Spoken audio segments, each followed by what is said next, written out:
Let's begin by looking at our module, My Namespace module.js. This module is creating a namespace called My Namespace.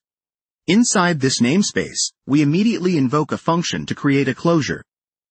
This closure allows us to have private states, such as the variable private var. Outside of this function, private var is not accessible, effectively making it private. The module then returns an object that acts as our public API, exposing a public method and a getPrivate method.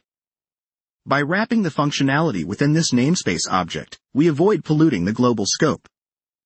At the end of the module, My Namespace is exported, making it available for import in other files.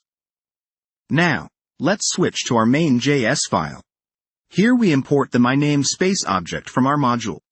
Once imported, we can then use the exposed methods of this namespace. We call My Namespace public method to log a greeting to the console, showing that the public method is accessible. Next, we call My Namespace getPrivate, which logs the private variable, demonstrating that we can still access private data through our namespace's public API.